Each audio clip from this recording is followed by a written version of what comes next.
Can you take this quiz to your therapist, please, and ask her about it? Because I think that Scott would tell you the same thing. Oh, stop it. She would say to you, she goes, I've gone to college, I've done this. She would say, what? I'm going to tell you exactly what Cynthia would say. And that's her name. Cynthia. She would go, what Cosmo issue did she get this out of? No. Yes, she would. No. I want you, please. I know you have a good relationship. You got to stop with the online quizzes. Do you remember back years ago, it was the love languages? Oh, I still love those love languages. Yeah, but it's the Scott and Allie Not for Air podcast. The rules are gone. The shirt is untucked. Here's Scott and Allie. Yo. Yeah, third week in a row, you get these cool backgrounds. And this pisses me off. I tried to put it on there today. It wouldn't work for me. I don't know what I'm doing wrong. Your dashboard was totally different from mine, or I would have helped you anyway. Here's mine today if you're watching. It's Cool Santa. Cool Santa. You could honestly be out of the shot the entire time and just have it's Cool Santa talking. Yeah, just Cool Santa. Yeah. Allie and Cool Santa in the morning. Yeah. I love it. Well, this is going to be airing, a couple weeks before Christmas? Yeah. So it makes sense. We never talked about this. You and I have similar and dissimilar vacations coming up. I know this is a shocker. Allie's got some more time off coming. Shut up. But you and I are both out the same week. One of the rare times this happens. And then I'm out the week of New Year's, so I'm technically out 2 weeks. So what we're going to do is we will have a podcast. We'll record something next week. So we'll have a podcast out the week of Christmas. Oh, very nice. On the 23rd. Okay. The only week we will not have a podcast, and this is typical, is the week between Christmas and New Year's. Yeah, I thought that's what we had done in years past. Every single year, that's the 1 week we take off. Okay. But then when we come back, January 6th, we'll have a podcast again. Tons of shit talking to do. Yeah. Perfect. All right. Well, I'm glad we got that Are taken you care of. distracted? Are you okay? Yeah, I was looking at the calendar. Oh, okay. That's gotcha. why I was trying to make sure I could see what we were doing, and then I'm glad we got that taken care of. Gotcha. Okay. Okay, so speaking of Christmas, I want to start with this. Did you see that our coworker Megan bought an AI dog? No. Well, she could have had one of my puppies. I know. It didn't turn out exactly how she wanted it to. So the AI dog, she showed me what the ad looked like, and it looked almost like, those lifelike baby dolls. Okay, so this is a real 3-dimensional item you can touch and hold. Yeah, it kind of reminds me of when you had some sort of toy when you were a kid and it barked or meowed or cried or whatever. Do you remember the old toy stores in the mall back when KB toys were alive? They'd have KB the big toys. you remember that? That's an old school reference. They'd have the big circular display thing. It was flat and they'd have plastic around it and you'd see the little dogs, little puppies about big bark around going arp, arp, arp, arp, and doing a flip. Arp, arp, That's arp. exactly what this dog looks like. So why would you buy that? I know. The ad looked so cool. I was like, man, because it says you can train it. You can do this, that, and the other thing with it. It's going to end up in a closet with the batteries dead. It looks exactly like that KB toy. It was a tiny little, almost looks like a miniature, I guess a miniature Shih Tzu. Yeah. And all it does, and because she said, you would train it to say speak or train it to sit or whatever.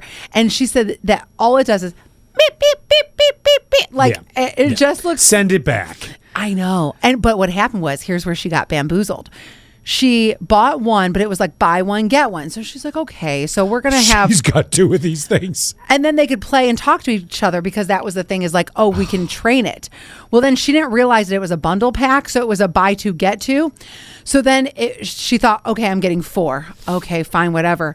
No, the bundle pack was a buy 4, get 4. She has your house. She has 8 dogs. 8 AI dogs. Yes. Send them all back to say this your advertisement was completely wrong. I have no interest in this product. See you, bye. I wonder if this is one of those Chinese companies where you get shipped something and then all of a sudden when you go to return something, you can't get a hold of anybody. You can get a hold of no one. Yes, that happened to me one time before. And actually this happened to my neighbor too. Hers was bedding or something for her grandkid. And the bedding came in April. Because I remember one day she's like, "You're never gonna believe what came." Freaking bedding. She got it from one of those Facebook ads. The worst. Uh-huh. They look great. Like Same. some of the jackets they throw up there. I'm like, that's awesome. Did you see Did you talk to our girl at the front desk, Hope? But what about? So she just bought a jacket for her kid off of one of those Facebook ads, And it legitimately went through because I always feel they're fake. she still hasn't gotten the jacket yet. Yep. Well, there you go. And so then she guess went- what? December 26th of 2029, she might get it. Yes. And then her kid said to her, "Mom," well, because she finally was like, "I don't know if this jacket's going to come in, whatever." And her kid was like, "Mom, you can get that on Amazon." So she ended up buying it on Amazon. Mhm. That's awesome. I know. I got to take a sip of something. Hold Yeah. on. Well, how do I know? I guess I thought everyone knew that those things were just scam central. Well, on Instagram, sometimes clothes will come up and I want to buy them, but I'll Google it. But there's always mixed reviews. So I end up just backing out of it. Unless I know someone that bought from like Shiwi, Cup She, whatever it's called. There's another one. I can't remember what it's called. But unless somebody actually bought from there, like I remember before Shein was a thing, I questioned it, but then people started buying from Shein and then it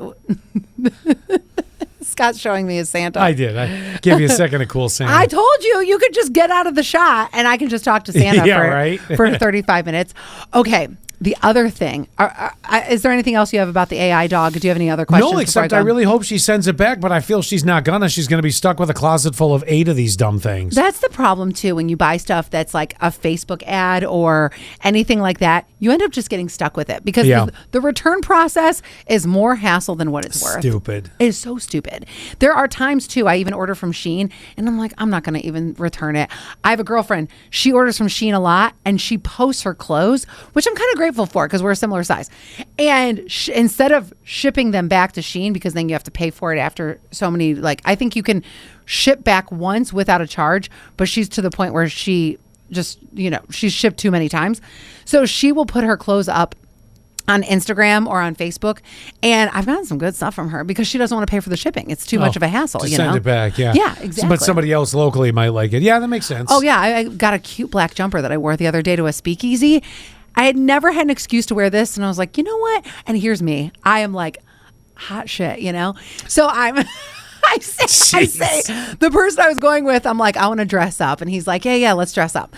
So I wear this, like, it's a lacy bustier jumper thing. So it's like lacy here, then it's bottom pants.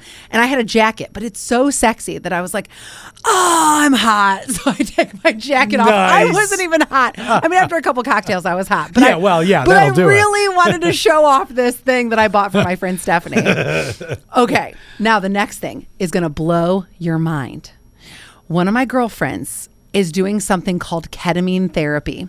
I know. I've heard of it. I know about it. Yeah, you do? Oh, I very well know about it. Why have you never talked to me about this? Well, it's intense. I've done a little bit of research on it because... Are you going to do it? No. Why would I? What the hell do I have that I need to do horse tranquilizer treatment? I don't know. That's why you know about it. You did research, so I figured... No, but people that are addicts have gone into doing it, or people with severe mental I don't want to say... let's talk about this. I don't want to say the wrong thing here.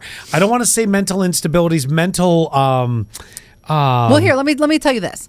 My one girlfriend comes over the other day and she says, I just signed up for a ketamine therapy trial. Mm-hmm. I didn't know really anything about this. I heard a little bit about it because there is a documentary on Netflix called Take Care of Maya. And the young girl was doing a ketamine trial like this. She had some illness where they thought that this would help, where it was like microdosing ketamine, horse tranquilizer, like you're saying. Right. So my girlfriend comes over and she has a lot of PTSD, unfortunately, from a past relationship, like a very abusive relationship. So what she had to do was she had to take all these tests to see if she qualified. And if so, the ketamine would get shipped to her psychiatrist, and then she'd be taking it throughout the day, and her psychiatrist would be observing her. Yes, it has to be observed. Yes. It is, it's potent. She won't even touch it. Her therapist will be the one who gives it to her. Yep. Okay. What else do you know about it? Because I was looking it up and I was interested because I don't need it myself personally, but I was interested because I thought, what's going to happen after the fact? So that's one of the things. Okay, so I'm going to take you from what I know to where it is. it is very intense, very very strong treatment. I want to say, I think for a lot of people, it's a treatment of last resort in many situations. Yeah. Not always, but in many. Okay. Like you've tried other things and it's just not getting the job done. And this is how they want to reset your system. Now, I'm certainly no expert. I'm just going off things that I've been told or researched. Okay. You cannot be alone when you're doing it. Right. You shouldn't really be alone at all while you're going through a period of treatment. Let's say the treatment period is X amount of time, because the way you described it, it sounds like your friend's getting a day-long treatment of it. That's how it was described to me, but I could be wrong. I don't think it is. Okay. I think it's an overtime type thing, and it's a little bit more than like a microdosing. I mean, again, I'm not an expert. I don't believe this is we're going to book you for next Thursday, going to start at 8:30 in the morning, and by 5 in the afternoon, you're going to be finished with it. I think That's it's what I an thought. over period. No, I think it's an over period of time. Okay. Maybe there's different ways they do it. It could be. I really don't know that part of it. I think the big thing at the end, and let me tell you, like I said, this has been sort of viewed as a treatment of last resort. I want you to think about Matthew Perry. Oh, yeah. Okay. Read that book. He was on he abused ketamine. I mean, whether you want to blame it on... He admitted to that in his book. Yeah, whether you want to blame somebody else for giving it to him, well, and obviously the courts did blame someone else for giving it to him, hence the guy's going to jail that did it. Yep. But the reality to it is, his was... I mean, you got to realize, Matthew Perry did drugs to a level that it was beyond professional. And I'm surprised that he didn't die prior to. Well, and that's the thing. I mean, the abuse to his body. So he went looking for ketamine as the out. Something there, I think, was, because it was not regulated to the point that it needed to be, hence, the ketamine queen and all these other people. Well, and the doctor who's in jail. He was an example of how it can go bad when you do it the wrong way and take too much or whatever the case may be. I want to say one thing about that, though. He wasn't taking ketamine as a microdosing ketamine therapy. He started because it was an injury that he received. He was doing like jet skiing. He was jet skiing when he was doing that movie with, oh God, what's her name? What's the Hispanic woman? Jennifer Lopez? No. Selma Sounds Hayek. like she'd be in a movie with him. Selma Hayek, Fool's Rush. Yeah. So during that movie, he was jet skiing. He got a really bad injury, started on pills. Then, so his ketamine thing had nothing to do with therapy. His was strictly because he said he became addicted. Oh, yeah, Started that's with what I pills. meant. Okay. His was the I just want to addiction. clarify that. No. There's a couple reasons that this can be used. One is you've tried all avenues of therapy and whatever medication they've given, and it's not doing the desired effect of what you want. Or some people have used it to try to, I'm going to say, control addiction, because it is not a cure for addiction. There really is no cure for addiction. Okay. It's a lifelong battle, whether it is alcohol, whether it is drugs. Wouldn't you say the same thing about the other things that it's supposed to, quote unquote, cure or help you navigate? Like bipolar depression or something like that? Yeah, it's supposed to be used for bipolar depression, anxiety, post-traumatic stress. I'm actually looking at it right now. Obsessive compulsive disorder. Okay, so it's used for all those things. Yeah. But here's the thing. I don't believe it's a cure for all those things. It might be able to bring the effects of either addiction, alcohol, or drugs into if you use it right, and you do the things that you're supposed to do for addiction, again, drugs or alcohol, whatever it is, whatever's recommended that you do, I think it's meant to help it where you can control that better. Not a guaranteed cure. There is no cure for those things. Now, same goes for depression and bipolar. Folks that experience this, it is going to be in some way, shape, or form a lifelong battle. Whether you are able to control it with, let's say you did the ketamine and it takes you down to a significantly lower dose of an antidepressant, or maybe not the need for it terribly regularly, but you might find yourself in a couple years going, I think I might need a little something. So it might take you from the max level, a severe alcoholic, a severe drug abuser, a person of depression that really is having struggles, and kind of bring it back down to a level. There is manageable. no cure. Period, the end, no more for any of what we are talking about. There's no magic pill for depression. Folks that use antidepressants, you're going to be on an antidepressant, and that can be a juggling act. Folks that right, even with like dosage and everything. yes, Yeah. folks that struggle with alcohol or drugs, you will always have that in some way. There is no magic pill in technology. Now, ketamine for some people has worked to bring it into a manageable level. However, it is an intense treatment. Here's what is something that's said, and I want to come back to the whole thing of like non-curable, but I want to throw this in here. How it works, it says this rewiring can help repair brain circuits damaged by stress and depression and result in rapid improvements in mood and thought patterns. It blocks NMDA receptors, which leads to an increase in glutamate and other molecules that promote the creation of new neural connections. Interesting.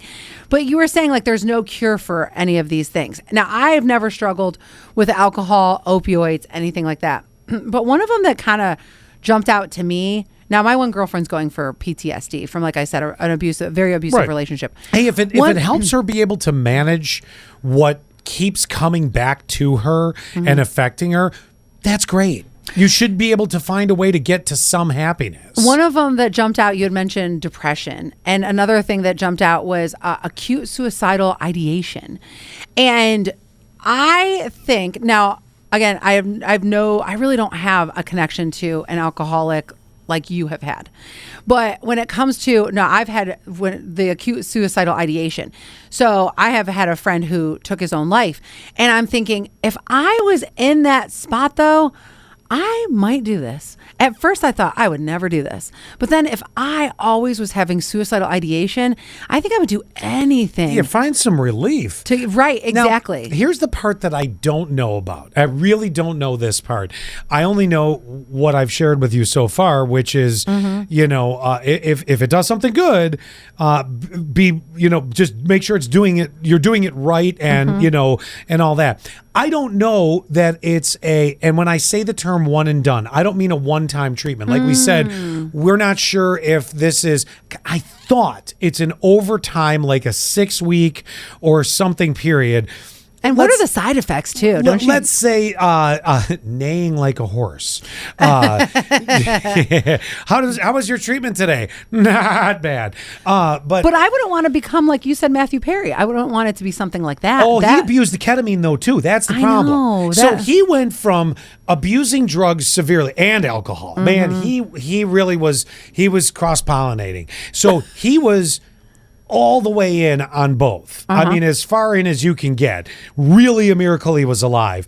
So what happened was he may have started, and I don't know this, but I'm guessing, he may have started a ketamine treatment, goes, oh, this is working. Wait, if I can maxi dose it as opposed to the way they're doing it, will it affect me? But you see, that's my fear. Yeah, no. If your friend's doing it and they're doing it right, I believe it's over a multi-week period, unless they've changed something and there is a one-time thing. But it's over a multi-period and it's a micro-dosing and it is extremely monitored. And you, over those course of those weeks that you're doing it, have to check in multiple times because you figure, let's say it's a Monday, you get the treatment. Well, by the time you roll around to Thursday, they want to know, are you doing okay? It looks like the side effects are so low too. Listen to these. There's only 3 of them. There is disassociation, a dreamlike or out-of-body feeling. Yep. I've heard that. Yes, that I just assumed was from the actual drug. Then there's dizziness, nausea, vomiting is the second line. And then the third one was temporary increase in blood pressure and heart rate. Right. I was just hoping that there wouldn't be like a hallucination or that you couldn't come back to reality. Like you know what I'm saying? Yeah. You thought that because what if it doesn't cure okay, wait. Let me not use the word cure. What if it doesn't help her? I would feel so defeated because I would feel like this is the last, I would feel like this is the last resort. Yeah, I can understand that feeling. I can understand someone feeling that way. Well, you got to look at the positive. You got to look at it as though she's going in. She's obviously with her medical professional and her psychological professional. Who suggested this? Yes, they must have said, okay, we're gonna give this a go here and see if it helps to regulate things for you. But here was my ultimate question on the far end of this. Yeah, go ahead. Is it when I say one and done, let's say it's a 6-week, or let's say it's a one time, I think it's the multiple week, like I said.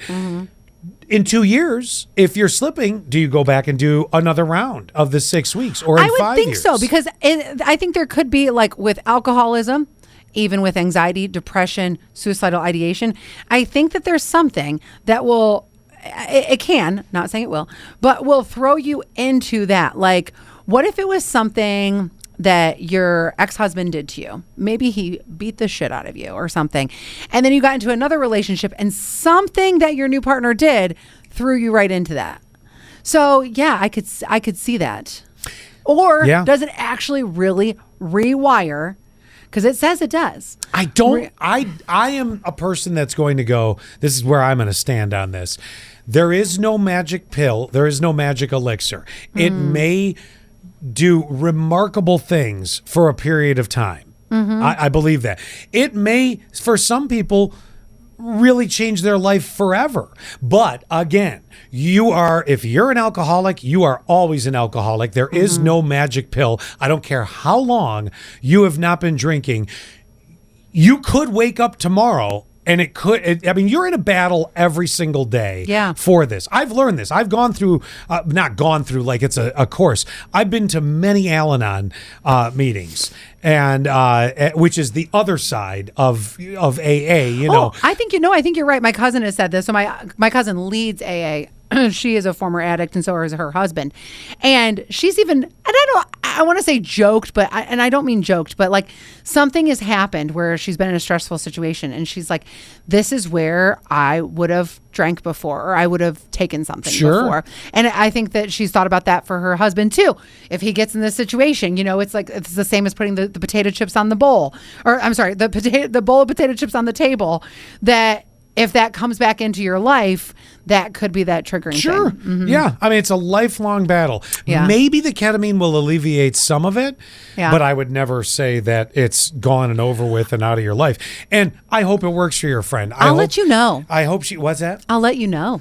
Well, yeah. And, unfortunately, the one thing we won't know for a long, long time is how long is it working the way that she wants it to work. That is the one piece that I don't know. Like I said, there's no magic out for things like that. Now here's a difference. When it comes to using therapy, some people use therapists to get over a certain point or to help them understand something that's happening in their life during that time. They'll go to a therapist for a period of time. They'll at varying amounts. Could be a couple years, could be 6 months, could be 10 years. Who knows? And they're using it to be able to get themselves to a point of, I'm working on how I deal with situations or how I let it affect me, things like that. And you might get to a point where you're like, I'm pretty good here.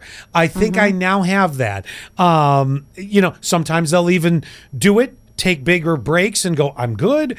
And then they might need to pop back in for a little while. This is a good analogy. And you kind of use it like, to that benefit. But, at the same time, you have to remember, you have to do the work. And a therapist will tell you this. Any good therapist will tell you, if you want to succeed, you have to do the work, whether it is alcoholism, drug abuse, depression, I always love when they give me action points, because then it's like, here's my homework, so I know what to do. Like it might be like my therapist gave me something to do 10 minutes every single day. So I'm like, okay, I've got to do this for 10 minutes every day. Because if you don't give me an action point, then I'm like, what do I do? Yes, I heard you say a lot of things, but now how do I put that into motion? I got my action points a little bit different. So when I was very actively doing therapy to deal with a very difficult situation that I was going through, brought on by someone else. I mean, there's just no ifs, ands, or buts. But it wasn't any of your fault. No, I'm just kidding. It was all your fault. That's why I had to go to therapy, because every single listener. Yeah. Because I've been abusing him for 19 years. Yeah, it was Allie's fault. No, but I needed to hear things like, you know better. That person is trying to. Well, my therapist has told me that too. Oh. She'll be like, Allie, yes, and you know. And I was like, dang it. And then they'll sit there and they'll do, and I don't know if it's the same for you, but depending on what the situation, they're trying to push your buttons. Don't give them that power. Instead of saying it this way, say it this way. Go about it like this. Don't be the person, especially if you are a person that, and man, this started back around the pandemic, around Trump 1.0. And you'll understand what I mean by that statement. Not a political statement, just hear me out. I'm listening. The word narcissist was never used before Trump 1.0. Oh, I don't want to say never. It just is used very frequently now. I would bet that 98% of society did not know the word narcissist or knew what it meant, except for therapists. Well, and I think that also came with social media, too. Well, yes, it came with both. Well, one triggered the other. So then, do you remember in the first round? Ouch. In the first one, the first round of the president, how many people were, especially a certain demographic that has very specific beliefs, always say, he's a narcissist, he's a narcissist, he's a narcissist. Yeah. Then it grew to every failed relationship a woman had, the man was a narcissist. It's not possible, but it's an easy label. Then I feel like this is a great segue into the next thing then. It's the quiz I just had you take. Oh, yeah. Okay. So before we go there, I just want to tell you one thing I Googled really quick. How long does ketamine therapy last? The quick answer, and I'm not going to say this is like the end all be all. It says the symptom relief from a single infusion typically lasts 1 to 4 weeks. The overall duration of the treatment plan, including maintenance, can last for months or longer, depending on individual needs. Okay. So it's not a magic elixir. It does not do whatever it is and make it go away for life. Right. Now, that's good to know. I'm going to have to talk to my one girlfriend about this a little bit more. So, all right, we'll come back to this because this conversation is obviously not over. But you were talking about the narcissist thing, the relationships, blah, blah, blah. So one of my girlfriends, different girlfriend actually, she said something like, do you know about attachment styles? And I said, I've been seeing a lot about this lately, but I don't know exactly what it is. And she mentioned it because I am newly single as a Pringle. And I'm not super new, but new enough. Anyway, so she had mentioned these attachment styles and she sent me a little graphic and she said, you've got to be one of these. And then she said, why don't you take it's like a little free quiz, take the quick quiz and see which one you are. So then I had Scott do it too. So the 4 attachment styles are secure, anxious, avoidant, dismissive, or avoidant, fearful. And are you comfortable saying which one yours is, Scott? Okay, so I was going to question you on this. So having completed the quiz, is this... Because it reads like this. Your general attachment style is... Am I looking for the person that it describes here? Or is this telling me what I am? Because... It tells you what you are. But the way it's written, your general attachment style is... That tells me that's what I would be... most compatible with. No. It is what you are. And then what it does is once you figure it out, once you see, because I'm going to list some things. So then does it tell you if I'm fearful, avoidant, and disorganized, not saying that I am, but maybe, but if I am, does it tell me which of the personality traits is the one that should match with me? That you're most compatible with? Yes. No, what it is. Well, then what good is this fucking quiz? I'm going to tell you why. Listen to me. Useless piece of 10 minutes of my life. It's because if you understand your style and you can find out your partner's style and you can understand their style, that might help you guys when you come to a conflict or when you come to how you guys love each other. So it sounds like you were the avoidant fearful. And disorganized, but who's counting? Okay. Here are some qualities about... I don't know. You tell me. You sit across from me every day. Here's some qualities about Scott or what I think that you got on your quiz. Let me have a moment with Cool Santa. Oh, all right. Okay. Go ahead. More independent in relationships than... Oh, really? Oh, is this what it's telling me that I am now? Yeah. If you're avoidant and fearful, then I'm telling you some traits about you. Okay. You're more dependent in relationships than somebody who is an avoidant dismissive. You strongly fear rejection. I'm sorry for this next one. You have low self-esteem. Actually, that answer, I said, no, I don't have low self-esteem. Definitely. What was the one right before that? Well, all of these are traits of this style. Right. But the one right before low self-esteem was strongly fears rejection. Yeah, that's true. That's true. That's very true. And I've never been shy to say that. And has some high anxiety in relationships. Yeah, I'm sure 6059 would probably ramp that one right into the description. Now, I don't know what she is, but here is mine. And mine is can trust fairly easily, is attuned to emotions. Hold on. You didn't even say what you were. Oh, I'm sorry. Mine's secure. Yours is secure. Yeah. Can communicate directly, leads with cooperative and flexible behavior in relationships. She can communicate directly, but I had to remind her 3 seconds ago to announce what her description was before she went down these. Well, I was like, oh, you should just know mine. Yeah. So here's this is a freaking glamour quiz. No, this it's is not. This is No, bullshit. it's not. Bullshit. So mine, here's a general synopsis because I had our friend Danielle take it too, and she got the same as me. Even though we're very different people. Now, she can communicate. Yes and no. You have to think. I don't want to talk about this. That's her business. That's to her tell. business. Okay. But from what I've seen, she's not fearful of holding anything back. I think that there are certain instances where secure people communicate well, and certain instances they don't. Like I think in work situations, I'm a little bit healthier with boundaries. In personal relationships, I'm not as healthy. But here's some more about secure. Is being warm and loving in a relationship comes naturally to you. You enjoy being intimate without becoming overly worried about your relationships. Is that not true or is that not true? I don't know. I've never been intimate with you. I know, but you know that I'm like really lackadaisical in a relationship. Anyway, you take things in stride when it comes to romance and don't get easily upset over relationship matters. True. You effectively communicate your needs and feelings to your partner. Yeah, I see there's truths and not truths. You share your successes and problems with your mate and are able to be there for him or her in times of need. True. Even though pat myself on the back. Even though you have secure attachment style, it is likely you have or will have relationships with people with other attachment styles. Yes. So in your case, it kind of told you who to look for. This one told me, yes. It says, in attached, we teach you what makes people with an anxious or avoidant attachment style and tick and how it best relates to them. I just heard you have a tick. I do. I don't know your girlfriend well enough to say which one she is. Anxious people have a sensitive nervous system. They struggle with communicating their needs directly, and they tend to act out when triggered. An avoidant dismissive, this could be her too, but I don't know, downplays importance of relationships, is usually extremely self-reliant, and can become more vulnerable when there's a big crisis.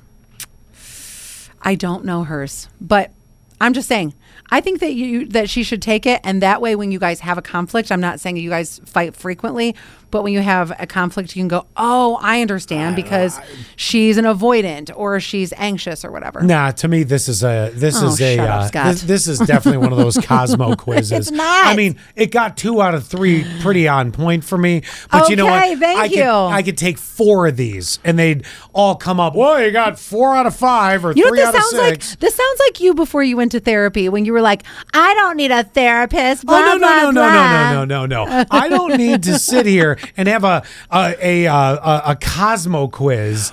Try to, tell me this. This sort of information that you want to do on an online quiz in literally what took us 5 minutes, it requires you with a therapist, probably 8 sessions and a couple $100 of copays to really start getting down to exactly what it is. And then Allie Payne, you got to listen to what that therapist says and act on it and do what they're telling you. Oh, believe me.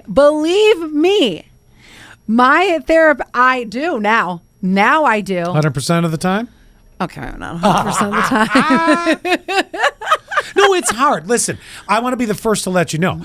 Change is hard. Okay? And whether it's change because you guys have uncovered in some sort of therapy that you have areas that you can strengthen. I'm not saying areas that you're wrong in. I'm saying areas you can improve upon and build the muscle in. Yeah. That's one thing. Sometimes you go to therapy to prove to yourself you're not nuts. hi, or not what you are labeled or being attempted to be labeled as.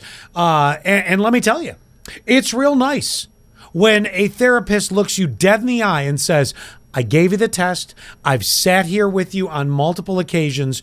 You, sir, are not a narcissist. Wait a second. Your previous was. Wait a second. Can you take this quiz to your therapist, please, and ask her about it? Because I think that Scott She would tell you the same thing. Oh, stop it. She would No, say to you, she goes, I I've wanna gone to hear it from college. her. I've I done wanna this. hear it from She her. would say, what? I'm going to tell you exactly what Cynthia would say. And that's her name. Cynthia. She would go, what Cosmo issue did she get this out of? No.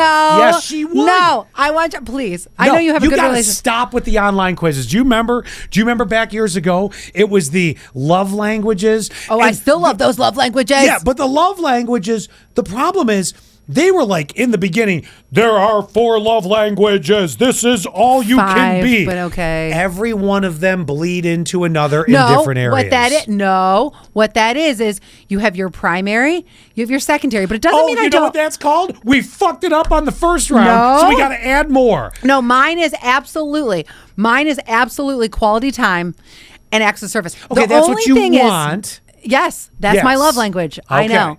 Mm-hmm. Don't make me yell at you. I'm telling you, it's all Cosmo bullshit. No, it's not, because if you fill my fuel tank, fill my car with quality time and acts of service, Until guess I what? do something Guess else. what? Guess what? I will give you some physical touch. Until I piss you off for something that I did, and now it's a whole new bag of tricks, and we got to add more. We got to add subcategories. Well, it doesn't mean that to we're the never love going to piss languages. piss each other off. But at least when we fight, I'll know your attachment style, and That's what I want. More ammunition for you to win the fight. That's what I need, is you to have everything you need to win the fight. It's As not long about- as it's you not can about win. winning. Oh, it It's- is about winning for you. Oh, don't even start. That's You not know even what? Your true. style is you have to win. that's no. I'm not that person in a Oh, relationship you at all. absolutely have to win. That is not. I'm not that person in a relationship at disagree. all, and you know that is not. No, you absolutely will bend too far, and then you will explode. Wait, but you just said that I have to win. Oh, no. yeah, because at You're some just point, contradicted yourself. No, at some point, you're going to win, and you're going to feel good about it somehow. Okay. Now the problem here is, and I'm not even your therapist, but this is going to cost you $200 because I this will half say, hour. in my last situation, I don't feel like I won. I think you most certainly. Don't talk too much about it. No, but- I would never do that. I think Okay. from the things you've told me, you most certainly got a certain joy out of delivering your message a certain way. No. Really? No. I mean, yeah, if it was a small fight, then yeah, okay, sure, whatever. But but for anything that's major, no, definitely not. I don't like delivering bad news. I don't love it. It's not delivering bad news. It's winning in your mind. It's not. Oh my God, Scott. Oh wait, are you talking about the one where I printed off the messages that he was sending? This is not my most recent ex, by the way. Are you talking about the one, because this one was classic, and I love telling this story. I'm not 100% sure I know this story. The but go one on. ex who cheated on me. And I went into his phone and screamed, "Oh my God, this is so terrible." No, I want to hear this. Okay. This is great. So he cheated on me, and I went into his phone and I screenshotted all the messages that he had sent to that person. And then I sent them to myself, Yeah. deleted them from said phone. Then I printed them out here at work. This is great. Keep going. And then I left them on the island counter, like Yeah. the kitchen counter. Yeah. And I left him. And that's how I left him. And there was a That's there beautiful. was a short note. And the short note basically was like, "Hey, you cheated. I can see that you have been talking to somebody else and have met up with this person. So we're done." And do I felt like I won in that action? That is Oh beautiful. my God. Oh, that I is won. beautiful. I won. Yes. So hard in that. Yeah, that's beautiful. It There's was- no getting around that. Oh man, That's, I you wish know. I could say that was my idea. I think that was Timmy's idea. No, but that's good. I know. Because you know what you've done? You've killed any wiggle room for, Oh, yeah. oh, it's not what you think or this and that. No, it's always what you fucking think. And okay, yeah. it's exactly what you think. That was a good win. Yeah, that was a good win. Felt good, didn't it? Yeah, that was so long ago. But man, you never told me you did that. But I didn't. I love that. Oh yeah. No, that's excellent. That was probably my favorite breakup. Yeah, that's excellent. And I don't like breaking up with people, but that was my favorite. And here's the best part to it too. You literally did that with the hardcore messages, I'm going to assume either close to beginning to the end, or at least the part where we've now graduated to the fact we're hooking up and it's in messages, we're meeting at this time and this place. It's not though as though you took a little element of something and went, poof, this is a mushroom cloud of something. Like you got the right goods and said, there it is. I had enough ammunition. Yeah, that's wow. Never knew that one. That's good. Oh well, you're welcome for that bonus story. Winning. Did you watch that Charlie Sheen documentary? No, I need to do that. Boy, I kind of now I want to know. Did he do ketamine? Oh, I'm sure he did. It sounds like though he was really just into the cocaine. His drug dealer's on it and everything. Oh yes. At some point, don't you break some of those people off? How many alcoholics do you see walking into a liquor store seeing success? I don't know if his drug dealer and him are still friends. I just know that he was in the documentary. And how bad is this that you do so many drugs that your drug dealer has to take a break from doing drugs? But you, Charlie Sheen, I'm sold out. Yeah, not even sold out. He said he could not party as hard as Charlie. The cartel calls. Could you slow it down? We can't harvest it this much. Exactly. That's exactly. He's. I don't have enough Venezuelan boats. Charlie's like, well, I guess I got to start meetings now. The boat's saying. You know what? So he's clean now. And the relationship between him and Denise Richards seems really, really healthy. Yes, they will probably never get back together as a couple. No. But it comes right back to what we talked about earlier in this podcast, which I have to say is one of the heavier, more serious podcasts we've done in a long time. I didn't know it was going to go there. Well, that's all right. I just thought that was the ketamine therapy I thought was an interesting thing. Oh, I thought that was going to be, sure. I honestly thought that we were going to talk about it for 5 minutes and that was it. No, I'll be honest with you, because I've heard enough about it, and I always warn people that and I've said this now multiple times. I always warn people, or wish I could, or when I hear they're doing it, please don't think this is a magic pill and it's going to fix you for the remainder of your life. There's work to do. Same with Charlie Sheen. He's gonna always have a battle in life of, is it time for, me to cut loose with that? That's always in some way gonna be there. I don't think a real true in recovery addict of any kind will ever tell you in some way they don't have to fight a little bit every day for success. Yeah. I believe that 1,000%. Just from seeing family members. Yeah. Not that you have a different close connection to it. Yeah, not that it makes everyone a bad person, right? Because that's certainly not the case, but you have to know what both their actions in the past have done, what if they go back onto something that will look like, and that's where Al-Anon starts to help people. It teaches you how to go, okay, I hope you make better choices tomorrow. I have to take care of me. And that's an interesting thing. That's a hard part, because you can get caught up in an addiction second-handed because of the person with the primary addiction. Going back to your attachment style. So you, and in that relationship, fear of rejection, high anxiety in relationship. But that's bullcrap. The high anxiety in that had a completely different meaning from a healthy, happy relationship that has moments, and that's true. I know. So what's in our bag from Cosmo for next week, Allie?